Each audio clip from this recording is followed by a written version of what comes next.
Olá, galera do bem. 13 horas, horário do nosso encontro.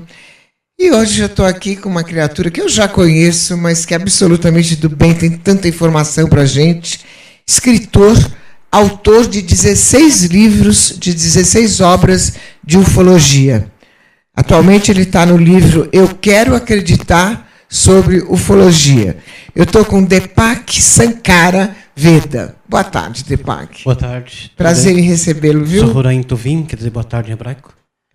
Prazer é meu estar aqui. Que Sempre. bom, que bom.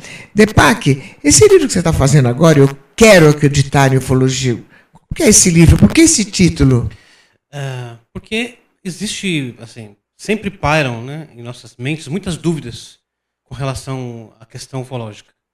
Então, o que eu estou fazendo é reunindo evidências criptográficas, códigos, fragmentos de livros antigos que deixam muito claro que existe intervenção, e existiu, né, e ainda existe intervenção alienígena no nosso mundo.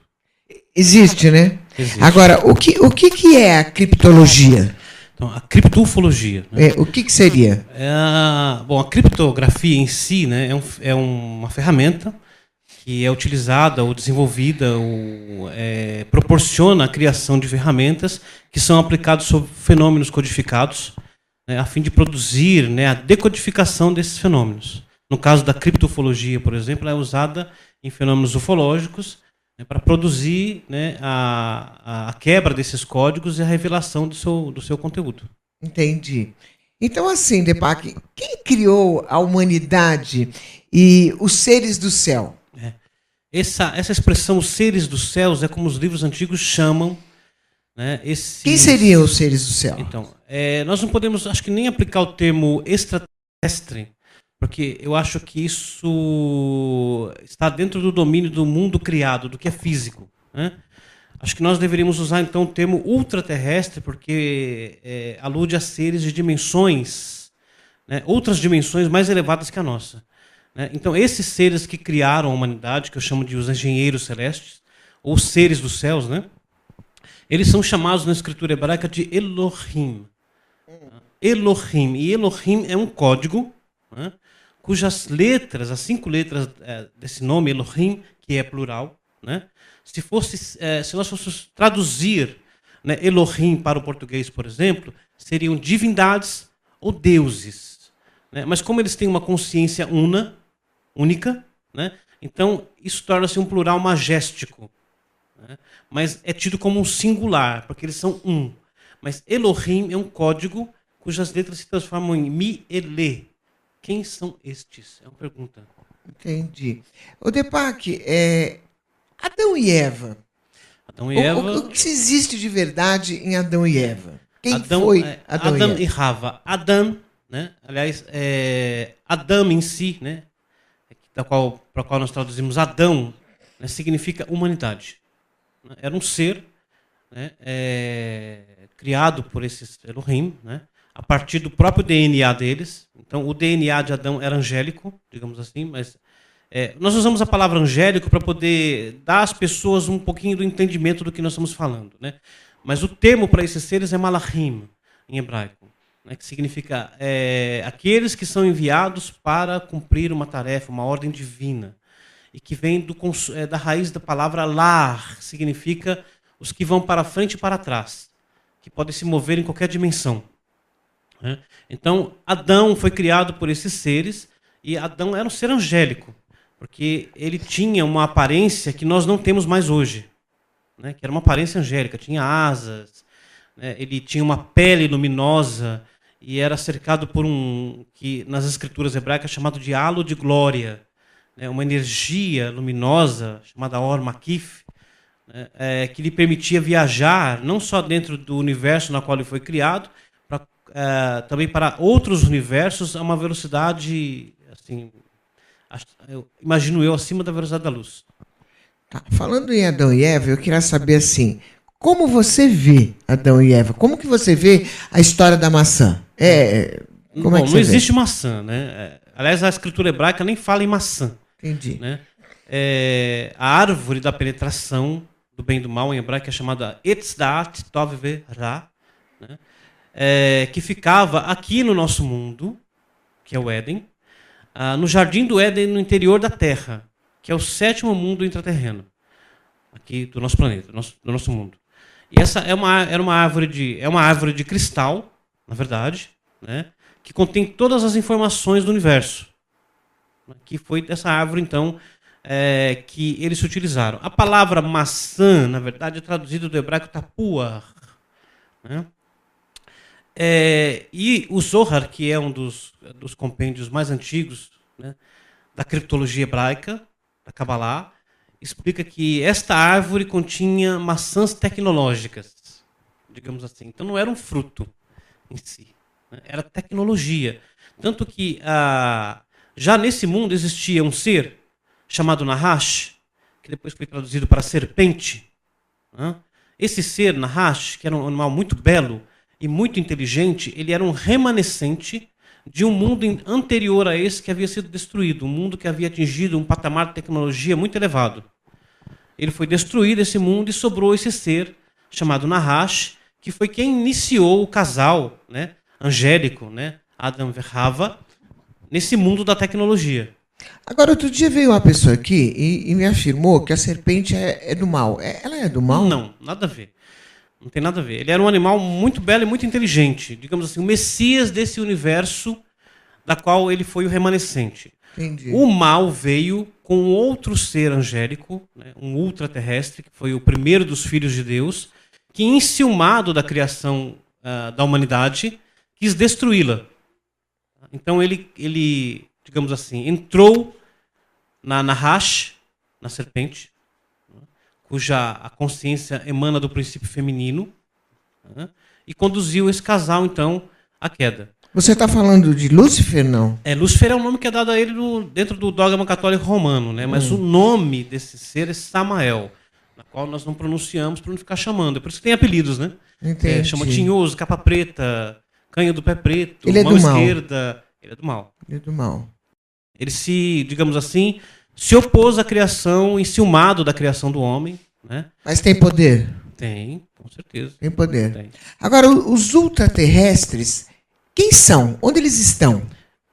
É tão obscuro isso, né? O que nós temos, né, é que eles são chamados Elohim, que foram aqueles que foram nomeados pelo divino, pelo criador do universo, o Yud He Vav He, para construir o seu universo. Agora, exatamente o que eles são, né, quais suas aparências, isso é muito obscuro. Né? Há relatos, né, há códigos sobre eles, nas escrituras hebraicas, né? Mas caiu no domínio do dogma religioso. Hoje são chamados anjos, mas as pessoas não sabem o que são. Na verdade, são seres, né, de outros mundos que criaram todo o universo. Então, aquela coisa de ter asa e voar, nada a ver. Não, eles têm asas, né? Todos. E isso tem muitos mistérios. Por exemplo, há seres com 2, 4, 6 e 12 asas, como o Sam, por exemplo, né, que foi o destruidor da humanidade, digamos assim, aquele que provocou a queda da humanidade. Ele tinha 12 asas. E essas 12 asas, por quê? Porque ele era o regente do nosso sistema. E o nosso sistema tinha 12 planetas.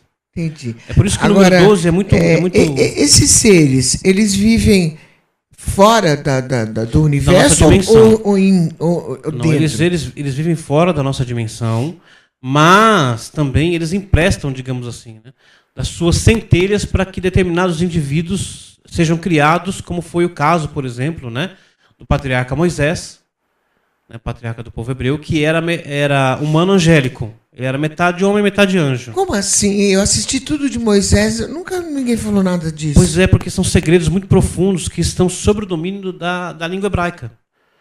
Isso, os únicos que conhecem esses mistérios são os cabalistas hebreus.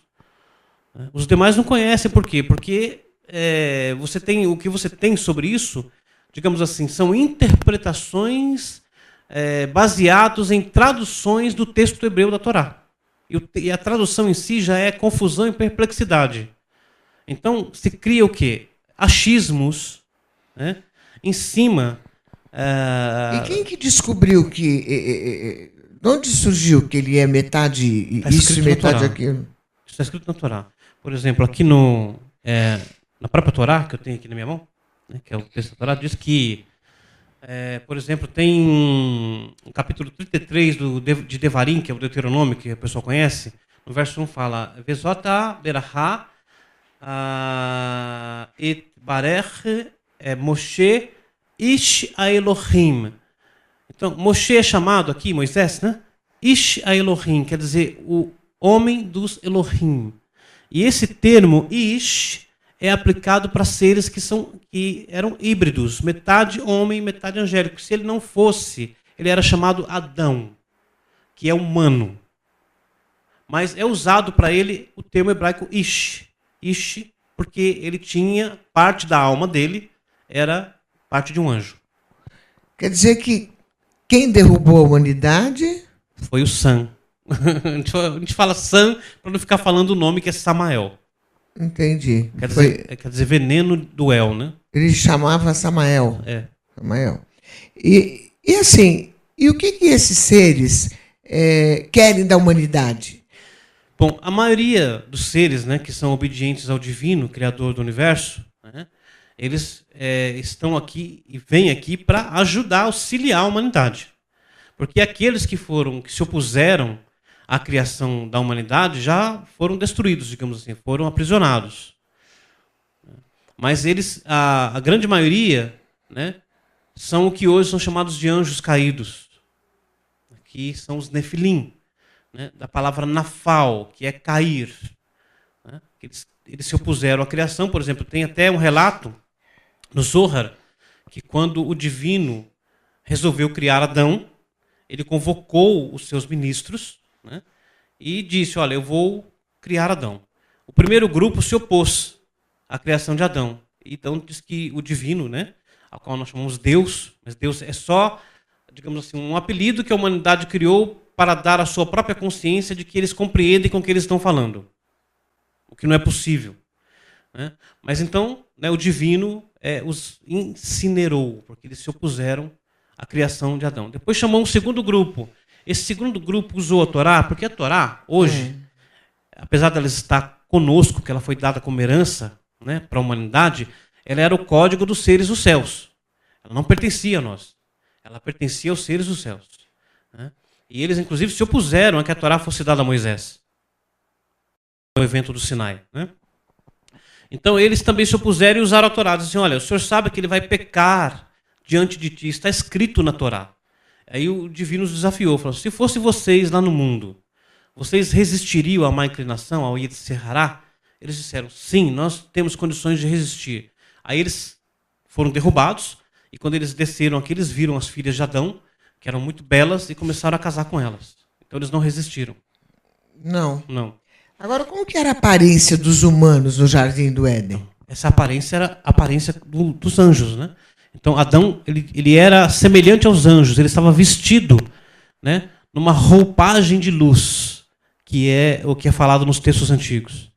Né? Essa roupagem de luz, né, o que restou no nosso corpo dessa roupagem é a queratina, que era uma roupagem transparente. Então, a pele de Adão era semelhante às nossas unhas. Tá? E fora isso, ele tinha um halo de luz ao redor dele. Ele tinha asas também.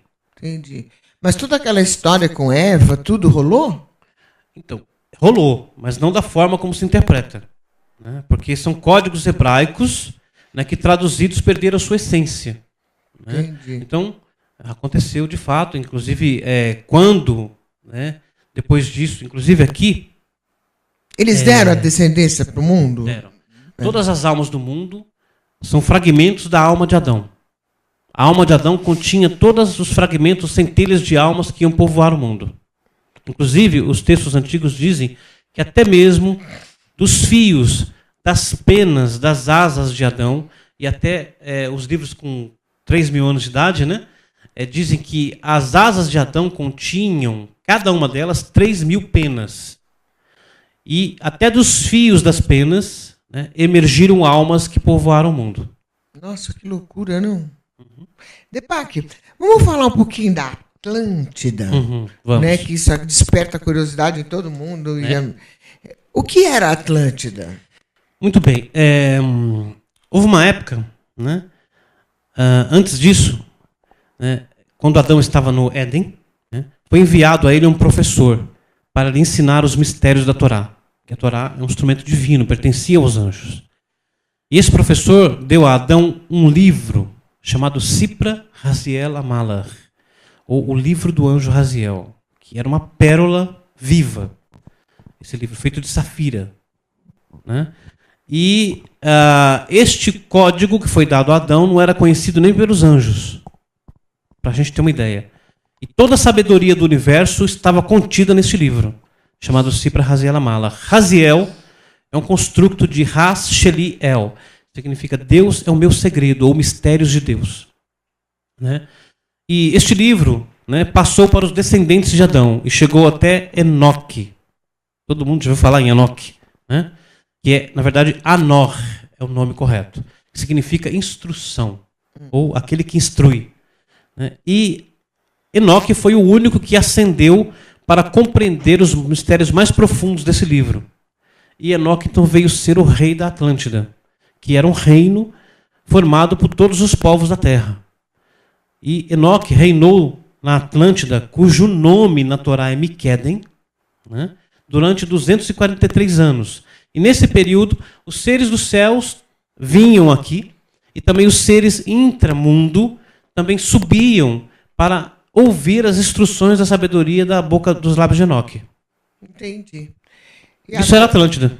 Era Atlântida. Uhum. Agora, eu quero que você fale um pouquinho, por que some tanta coisa no Triângulo das Bermudas? Vamos falar sobre isso, mas espera só um pouquinho. Você já fala. Nós vamos para um break bem rapidinho e a gente já volta. Não sai daí, galerinha, não saia daí. Qualquer dúvida, qualquer pergunta, demaistv.com.br. Deepak Sankara.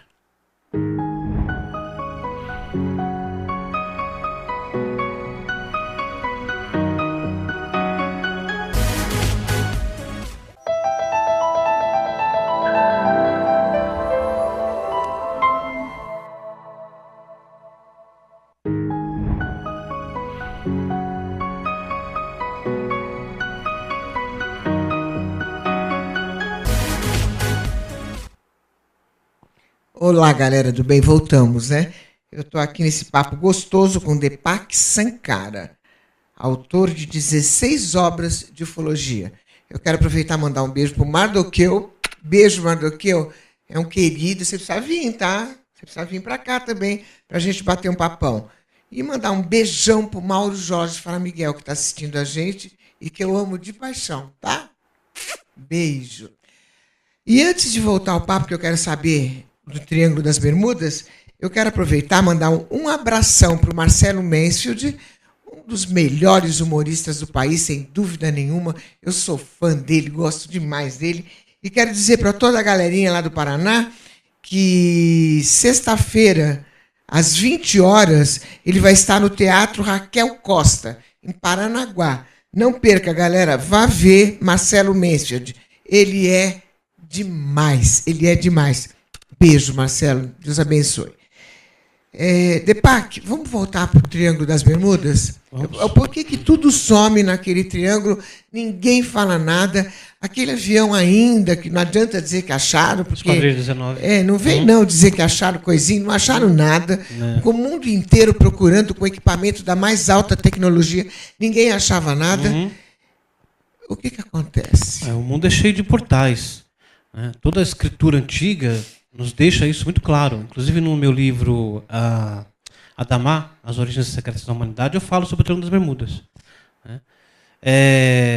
Inclusive por permutação e decodificação eu encontrei, né, uma expressão Ras Yan, Mar do Mistério, né? Então, e também tem o segredo do Leviatã, né, que é um ser que vive nas profundezas do mar, possivelmente o guardião da Atlântida, hoje, né, sobre as águas, né? E pode ser que seja esse ser que faça com que determinados objetos, navios, aviões desapareçam. Há evidências criptográficas sobre isso. É porque tudo desaparece, sabe? E não teve nada que tivesse voltado para a gente saber se foi com vida, se ficou com vida. E o Triângulo das Bermudas não é o único, né? Como você vê isso, você? Eu vejo que é um portal mesmo. apesar de toda a explicação científica que querem dar, por exemplo, eu vi até uma explicação recente que eram bolhas de gás metano, né, que surgiam do leito do oceano, e aquelas bolhas todas acabavam afundando, né? Mas por que não encontram, então, os restos, né? Esse cemitério de milhares e milhares de coisas que desaparecem, desde relatos, né, dos primórdios de 1800, 1700, porque não é uma coisa apenas do século XX. Já tem relatos antigos, muito antigos, escritos de navios que desapareceram naquela região. E esse avião que a gente falou agora? A Esquadrilha 19. Esse é o, digamos assim, é o mais misterioso de todos, né? É o sumiço, né? O desaparecimento da Esquadrilha 19, né? Que foram 5 aviões, né, que desapareceram. Depois eles enviaram um avião de busca, né? Inclusive os áudios, né, de transmissão, que todas as bússolas se confundiram, eles simplesmente sumiram naquela região. Depac, o Brasil tem portal? Onde fica? Segundo alguns relatos, existem portais, inclusive, para o mundo subterrâneo aqui no nosso território. Naquela região da Serra do Roncador, né? Então, há relatos. Diz que em cima do Brasil tem um portal? Eu não posso afirmar isso porque não estudei sobre o assunto. Né? Eu teria que estudar, encontrar evidências, porque a criptoufologia trata disso, né? Simplesmente entrar na onda de tem um portal e tal. Não, eu tenho que produzir evidências de que, se algum relato existe, esse relato deve conter evidências. Agora, Depac, você, através do Torá, você fez várias previsões, não fez? Eu não posso chamar de previsões. O que você chama, então? São códigos que... Porque a Torá contém tudo. Ela contém o passado, o presente e o futuro. Não só do nosso universo, mas de outros universos também. Mas a outra vez que nós estivemos juntos, você me disse que... O Lula ia ser preso. O Lula ia ser preso. Tá, eu tenho o código está no YouTube. Você falou que está no código. Está no código, inclusive, que o Sérgio Moro, né, ia condená-lo, né? E, de fato, esse não foi o mais impressionante. O mais impressionante foi o da Dilma, né? Ela sofreu impeachment e eu publiquei isso com 2 anos de antecedência, antes de começarem a falar sobre impeachment. Né? Eu fiz também uma pesquisa sobre o Trump, né, mas nessa aí eu pisei na bola, acabei, digamos assim, me deixando influenciar pelo meu partidarismo, né, porque eu não gosto do Trump, né, e aí eu acabei não investigando profundamente como deveria. Né? Aí eu publiquei um código que a Hillary seria presidente. Isso estava muito, assim, em estreita proximidade com o código, né? Mas acabou que parece que naquele dia o universo mudou, né? Entendi. E que mais que a gente pode falar sobre a Torá? De algumas coisas que você já leu que estão acontecendo politicamente no país? Na verdade, inclusive, todos esses eventos, se você, por exemplo, pega o nome de qualquer um desses políticos, né, e você busca no código, você vai encontrar, inclusive, as coisas que ele diz que não fez. A Torá tem esse poder de revelar esses segredos, todos, íntimos de uma pessoa. Né? Esse processo todo de limpeza do nosso país, né, ele ainda vai ficar, digamos assim, coisas muito mais profundas vão vir à tona. Corrupções muito mais... Né? Porque o que nós vemos hoje, está muito claro para o povo brasileiro já, é que essa classe política não é humana, né? Então, eles estão ali unicamente para governar o mundo e a eles mesmos, e favorecer a eles mesmos. Né? Entendi. Eles são da descendência da serpente. Depac, mas eu fiquei tão chateada quando ele falou que a serpente era do mal. Né? Não, a serpente não era do mal. A serpente em si, não. Ela se tornou, né, assim, o veículo, né, para o Sam destruir ou causar a queda da humanidade. Foi essa a questão, mas ela não era do mal. Né? Tanto que na árvore da vida... Mas não foi por vontade própria que ela... Não, ela cedeu a si mesma, digamos assim, porque... Então ela é do mal.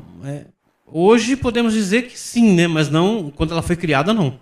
E não era uma serpente, né? Ela se tornou uma serpente depois. Agora, por causa dela, todas são? Né? Mas a serpente não é unicamente um símbolo do mal. Ela também é um símbolo de iluminação. Porque a palavra hebraica, Nahash, ela tem o mesmo valor numérico da palavra Messias.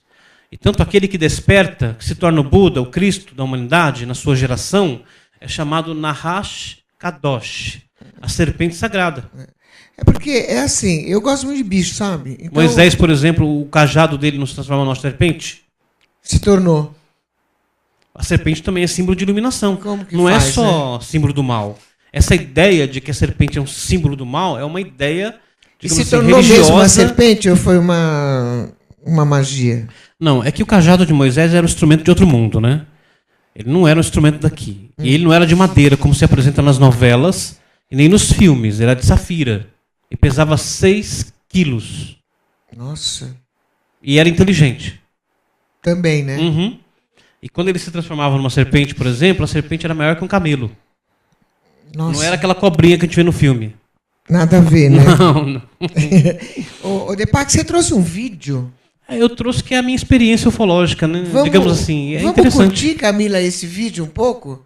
Pra gente falar um pouquinho sobre essa experiência do Deepak Sankara. Sobre OVNIs, inclusive. É. Um avistamento que nós tivemos. As imagens apresentadas foram cedidas gentilmente por Deepak Sankara Veda para a reflexão de todos. Pedimos respeito à testemunha. No dia 6 de setembro de 2013, este avistamento foi visto por Deepak Sankara Veda, um inscrito e parceiro do nosso canal. Ele estava em um retiro espiritual em Mogi das Cruzes, na chácara Serpa. Ao final da tarde, apareceu este OVNI próximo ao Sol Poente. Muitos questionam aparições como esta pelo fato de apresentarem semelhanças com rastros de condensação, que são realmente liberados durante todo o dia por aviões, em determinada altura.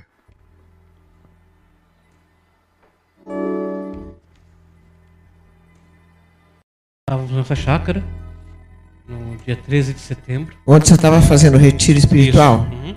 Isso é, abrindo esses códigos, estudando com um grupo de 10 pessoas. Em Mogi? Foi em Mogi das Cruzes. 4,5 km mata dentro. Aí é um momento que a gente estava fazendo uma invocação, né? Quanto tempo você ficou, Deepak? Ficamos 5 dias ali. E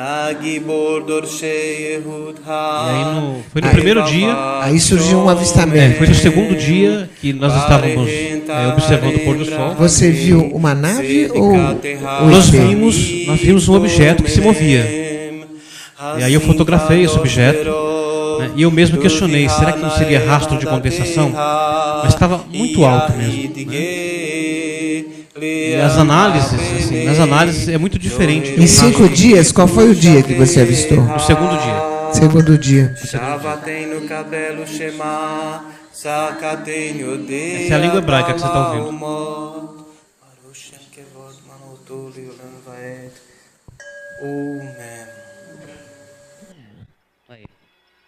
É comum que ao Sol Poente eles realmente apresentem configurações idênticas a esta, devidos ao reflexo do brilho do Sol, na mesma linha que deixam por onde passam.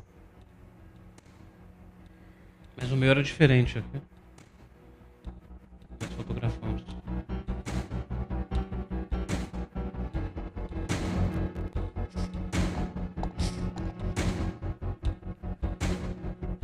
Essa é a ampliação, né, que eu fiz para poder mostrar o que nós vimos, que não se assemelha a um rastro de condensação.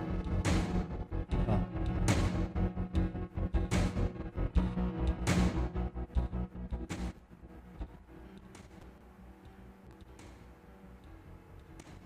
Essas são Se os você filtros. reparar bem, poderá notar que estas imagens de Deepak em volta do brilho parecem haver algo como uma estrutura, tanto em cima quanto logo abaixo, mostrando uma similaridade com o efeito sanduíche, em que a luz estaria logo ao centro.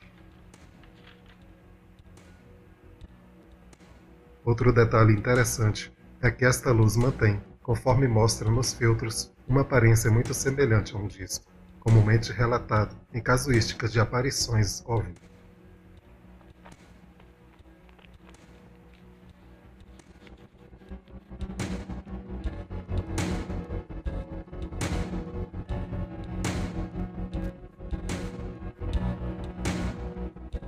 Eu chamei de OVNI Serpa.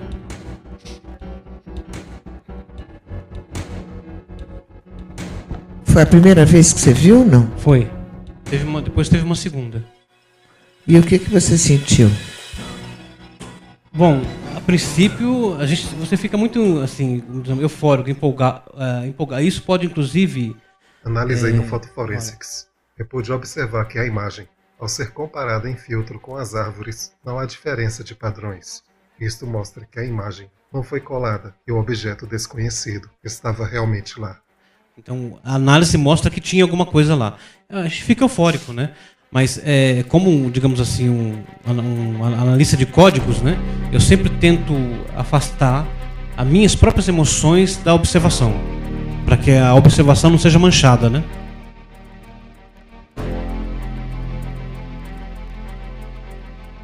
Estava muito alto, acima do pôr do sol. Cerca de mais de 18 mil metros de altura. Muito alto mesmo, né? Essa é a análise do Photoforensics, né? Que mostra que não houve nenhuma montagem, não houve nenhuma alteração na imagem.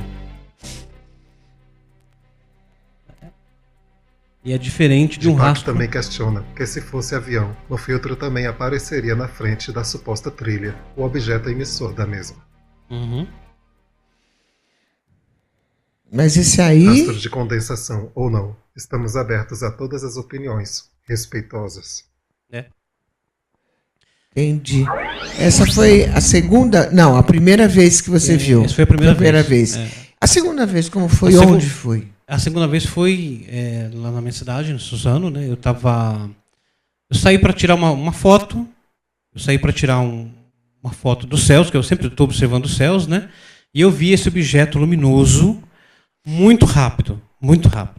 Então, quando eu apontei o celular, já não foi nem possível, porque desapareceu. E assim, você só viu realmente as duas vezes a nave. Contato com o ser assim nunca teve. Não, eu penso que era um Ofanin, né? Que na verdade, é um ser vivo, né? Que se na forma de uma roda luminosa. Quantas espécies existem, né, porque você é especialista em ufologia também, de ETs? Os escritos antigos nos falam de cinco raças, 5 tipos de almas que surgiram, né, deste casamento da serpente com a mulher de Adão, né, porque houve uma miscigenação. Né? O primeiro ser que nasceu dessa relação de Eva com a serpente foi Caim. E Caim é chamado Ish, porque ele era divino. E os livros antigos dizem que a aparência dele era muito bela porque ele tinha a beleza dos seres dos céus e a beleza dos humanos também. Então, meu Deus. Assim, tiveram várias pessoas na ufologia aqui que disseram que tem mais de 90 raças só registrado na NASA. Não, isso é verdade isso? Isso é mentira, isso aí. Inclusive, eu já vi versões disso, né?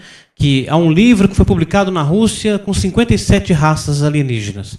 Depois o livro mudou de país. O livro foi publicado nos Estados Unidos. Agora tem uma outra versão que diz que são 82 raças. Mas você não tem nem o título do livro, nem o nome do autor e nem a editora. Então, isso é um tipo de hoax, né? Mas os escritos antigos falam de 5 tipos, que é chamado Erev Rav, tá? Que é multidão mista. Mas, na verdade, Erev Rav, né, quer dizer a multidão do entardecer, ou da obscuridade, que são os Nefilim, caídos, os Giborim, são poderosos, os Refaim, a Anakim e a Malekim. São 5 tipos de almas que surgiram do casamento da serpente possuída pelo Sam com a mulher de Adão. Agora sim, vamos falar de Lúcifer. Lúcifer, ele era um ser espiritual angélico, ou era um extraterrestre? Então, inclusive, há muitos mestres da Kabbalah, né, que deixam muito claro que ele era um extraterrestre, né, mas assim, um ultraterrestre, né?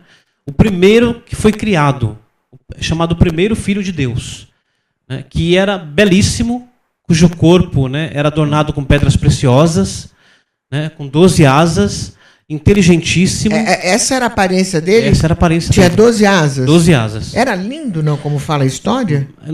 Acho que o que nós temos, nós não temos, acho que, conhecimento nem palavras para descrevê-lo. Não. Tão belo, né? E ele viajava por todos os mundos, porque ele era o príncipe governante de todos esses mundos. Então, no Torá, qual foi exatamente a rebelião de Lúcifer, de acordo com o Torá?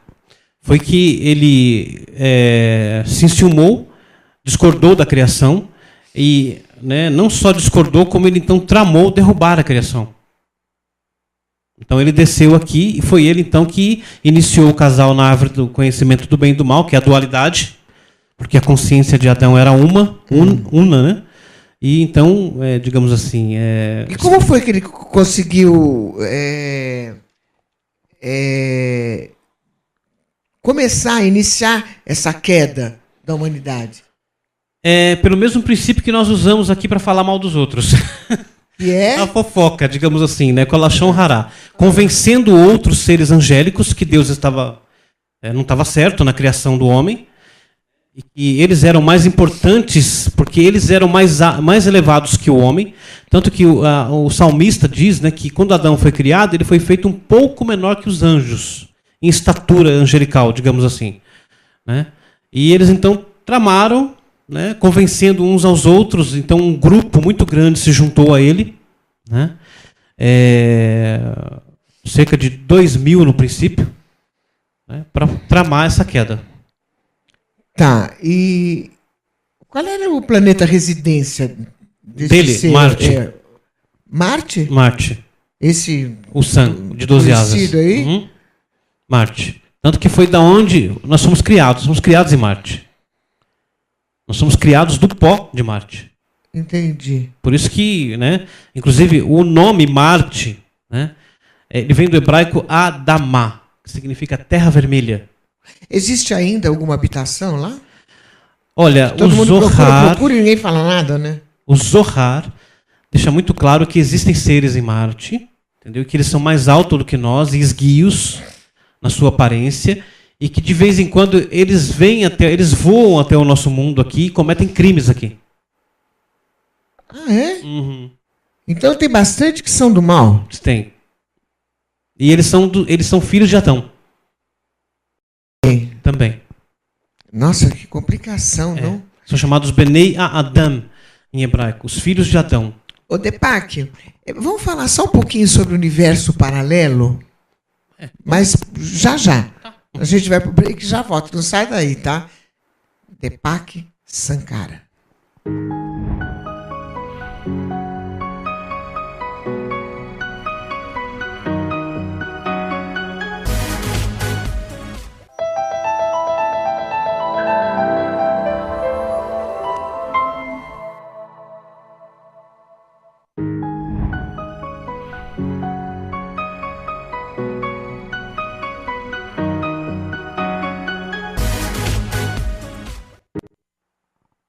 Galera da demaistv.com.br, deixa eu mandar um beijo para a Jo, que está assistindo a gente, né? Beijo, Jo e Merisha, ó.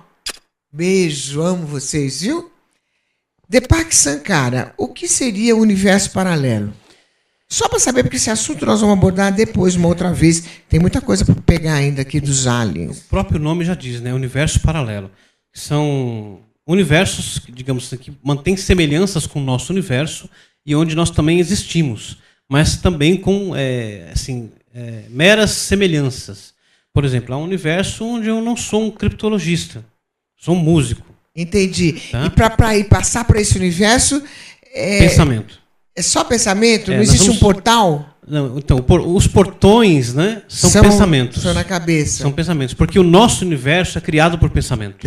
Nossa, gente, esse assunto é forte. Nós vamos conversar uma outra vez, que é muito longo. Tem muita coisa para falar sobre o universo paralelo. Inclusive, né? Os textos antigos dizem que a própria Torá, ela desceu 2.000 universos acima desse. Olha aí, é bem louco, né? É bem louco. Vamos ver um pouquinho essas fotos agora, que é interessante. Camilinha, solta as fotos aqui para o Deepak analisar. Essa é a primeira imagem? Aqui, nessa imagem, né, é o texto da Torá, do Gênesis, capítulo 20... Que fala o quê? Capítulo 4, verso 26 e o primeiro verso do capítulo 5. Então, lá embaixo está escrito: Sefer Toledot Adam, Beyom bara Elohim Adam, Bedimut Elohim Asauto. Este é o livro das gerações de Adão, no dia em que Elohim criou Adão. Então, ali dentro, né, tem o nome do ser que codificou o nosso DNA. Entendi. Que é um ultraterrestre, que é o Raziel. Né? Tá Então, lá. ali embaixo, em azul, Nossa, né, que o que louco. está em azul eu tirei de dentro do texto que está ali. Está codificado a cada 4 letras. Entendi. Nossa, é bem louco, né? É. O segundo agora. Então, essa aqui é uma imagem que diz que este texto está falando realmente do nosso DNA. Por quê? Este livro, né, Ze Sefer Toledot, Sefer é livro. Entendi. Ze Sefer Toledot, este é o livro das gerações. Ali dentro, a cada 6 letras, está escrito AIDS. Na frente está escrito Bedam Mut, no sangue mata. É isso que está escrito aí? Tá. Codificado. Agora sim, falando em DNA, antes de Uhum. de comentar sobre a terceira, é verdade que a nossa descendência já está comprovada 99% que o nosso DNA, É extraterrestre? exatamente, é isso. É, tanto que está ali no texto, né? Isso Mostra tá- claramente que, né, nosso DNA Então- foi criado, codificado por um ser cuja tradução do seu nome é Segredos de Deus. Por quê? Entendi. Porque foi escrito que todos os mistérios do universo, inclusive antes da criação, foram escritos no homem. Entendi. Onde? No DNA. No DNA. Uhum. Então somos descendentes, É. não tem como Aí tem fugir. o nome Elohim, né, aqui, e Elohim tem o valor numérico de 86, e nós Nossa. temos 86 bilhões de neurônios no cérebro. Nossa, que Isso é uma loucura. assinatura angélica da nossa criação. Que loucura. Uhum. Quarto. Aqui tem uma evidência sobre outros mundos habitados. Né? O Talmud pergunta: o que Deus faz à noite? Ele cavalga um querubim e voa por 18 mil mundos para ouvir os louvores das criaturas celestiais. Nossa. E aí? Eles têm espiritualidade também. Né? Porque eles, inclusive, louvam o Criador. Entendi. Aqui é o nome da Atlântida, no hebraico, é Miqueden. Miqueden. Que está lá no texto, né? Inclusive o texto do Gênesis 11. Aqui, né, tem um verso no livro dos Salmos que diz que quando Deus desceu aqui para entregar a Torá a Moisés, milhares de carruagens celestes vieram com ele. Né? E ali é chamado Rekev Elohim Ribotai Alfei Shinam Adonai Bam Sinai Bakodesh. Está escrito ali. Então, em hebraico está escrito Rekev Elohim, carruagens dos deuses. Que lindo, não? E dentro eu encontrei o nome de uma pessoa que nós conhecemos muito bem, que é o Eric von Däniken. Ai, O nome dele está bárbaro. dentro desse verso. Por quê? Porque ele tem um livro que é chamado Chariot of Gods, né? Que é o Carruagem dos Deuses. E também E tem Deus codificou ele ali dentro desse E- texto que tem 3.000 anos. Não, e tinha que ser. Ele também fez o Eram os Deuses Astronautas, né? Então. É. Exatamente. Nossa, que bem louco. Esse não? aqui está escrito DNA ali no centro, né? E cruzando ali está escrito assim: e plantou Adonai Elohim um gene no ADN, traduzindo assim, né? Inclusive eu tenho isso tudo pronto, né? De Queden, e o colocou lá, naquele lugar, no Adão que havia formado. Entendi. Então existe um Nossa, alusão tá tudo aqui. escrito, né? É. Tá tudo escrito, é impressionante. Essa aqui é sobre Jonas, né? O profeta, lembra que foi engolido por um peixe? Foi, foi. Os antigos dizem que não era um peixe. O que era? Era uma máquina submarina que tinha palácios dentro dela, e Jonas pôde ver, inclusive, os mistérios do fundo do mar pelos olhos do peixe. Que é muito mais fácil a gente acreditar nisso do que no peixe, Isso né? é uma história religiosa, não era um peixe, né? Era uma máquina. Entendi. Nossa, aqui. E o 8? Então, aqui, nesse texto, né, dentro da história do Jonas, aparece esse código, que é a palavra hebraica para UFO, ou máquina, ou uma máquina alienígena, ou intramundo.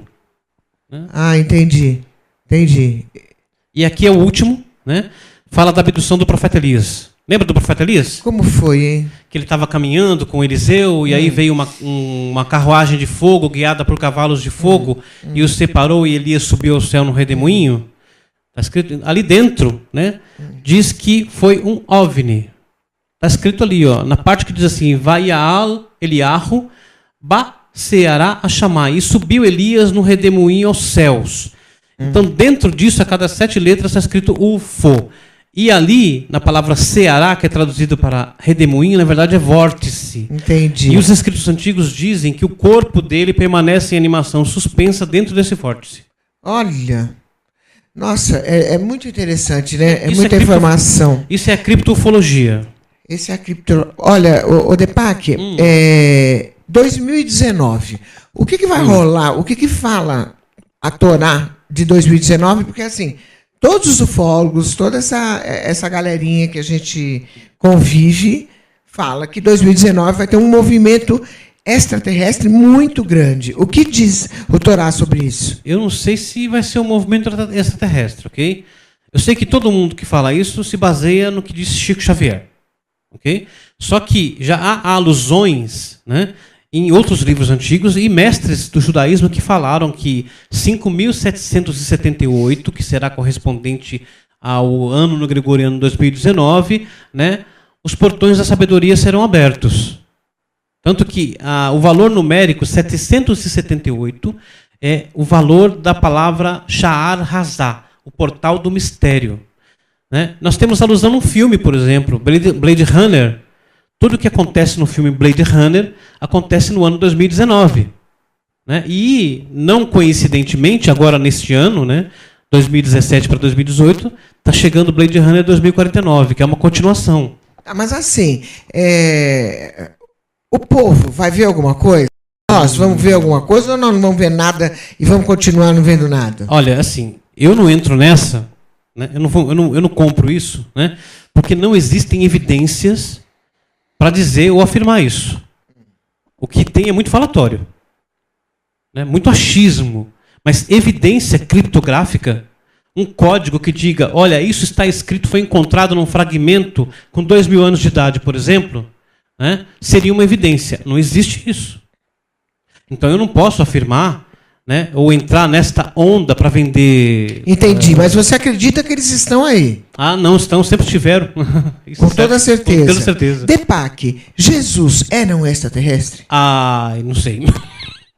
Eu não posso também afirmar isso, né? Eu estou investigando, mas assim, Moisés com certeza era metade anjo, metade humano. Né? Agora, Yeshua, né? Eu não posso afirmar porque eu não encontrei nenhuma evidência ainda. Mas por toda a história de Maria, como foi, na sua opinião, que ela engravidou, então? O que está escrito nos livros antigos, eu não poderia nem mencionar aqui, porque vai ofender muitas pessoas. Entendeu? Por causa do dogma religioso no qual eles acreditam. Entendi. Tá? Mas a verdade está nos livros antigos. Tá? Agora, como que acontece? Mesmo que ele fosse, digamos assim, um Ish Elohim, um ser humano angélico, né? A fecundação é feita por vias normais, então vem, né, um semeador das estrelas e implanta uma faísca angélica junto com a alma que a criança recém-concebida puxa. Entendi. Então toda a coisa é feita assim. Não precisaria descer aqui um ser e digamos assim, coabitar com uma humana sexualmente falando para gerar um extraterrestre. Isso não é necessário. Mas poderia ser uma inseminação, né? Exatamente. É? Uhum. Você não foge, não? Não, eu não estou fugindo, Foge mas também não. não posso afirmar. Ô, Depac, agora vamos falar um pouquinho desse país da impunidade. Tem alguma previsão, alguma coisa que você tem ali no Torá que possa melhorar este país aqui? O que pode melhorar... Há uma luz no fim do túnel para esse povo? O que pode melhorar o país é a busca pela sabedoria. Né? Mas enquanto nós tivermos um povo que se deixa governar por essas pessoas do mal, que são esses políticos, né, nós vamos continuar no estado que nós estamos. Precisa haver uma revolução. Precisa haver uma revolução. E essa revolução só pode vir com conhecimento. Toda mudança é proporcionada por conhecimento. Agora que eles vão ser pegos, eles vão. Isso tem códigos que deixam muito claro. Inclusive, então existe, por essa fase aí existe uma luz no fim do túnel. Existe. Então todos eles, inclusive o Sarney, né, todos os crimes que ele cometeu vão vir à tona. Tudo. Né? Isso está tudo escrito. Tudo escrito. Que loucura, não? Tudo escrito. Gente, gostoso, né? Bater papo. Lembrando que assim, né, esse domínio da criptofologia, ele não é domínio do achismo, né? É por códigos, é por evidências que são encontradas. Entendi. Bom, a gente está chegando no final do nosso programa, do nosso bate-papo de hoje. Eu conversei aqui com Deepak Sankara, autor de 16 obras de ufologia. Sabe tudo sobre o Torá também, né? Decifra tudo, sabe um monte. A gente tem que conversar mais vezes para ter mais informações. Deepak, muito obrigada pela sua presença, viu? Agradeço. Obrigada mesmo. Muito obrigado. E vamos lá agora, no dia 4 ou 11, na Rede Brasil, né? Que é o nosso programa lá, todo sábado às 13 a meio-dia, aqui que é às 13 horas. Todo sábado, às 12 horas, na Rede Brasil. Deepak vai estar lá com a gente também. Eu quero agradecer o Alexandre, a Camila Porto, a Luana Oliveira e toda a galera do Facebook que está acompanhando a gente e a força que essas meninas nos dão toda semana. Obrigada, viu, Camila e Luana? Obrigada mesmo. Eu quero me despedir, deixar um abraço aqui para o Mauro, para a Jô, para o Mardoqueu, para o Emeritia, toda essa galerinha que apoia e chamar todos vocês do Paraná. Toda a galerinha aí de Paranaguá, não perca, sexta-feira, às 20 horas, no Teatro Raquel Costa, Marcelo Mansfield estará com vocês. Gente, vá nesse teatro que vocês vão morrer de rir. Esse cara é muito bom, gente, é um dos melhores humoristas do país. Você vai rir muito, então não perca, sexta, às 20 horas, no Teatro Raquel Costa, Paranaguá. Até terça-feira, às 13 horas, que eu estarei com vocês aqui ao vivo, demaistv.com.br. Abraço, Deepak. Abraço. Shalom. Shalom.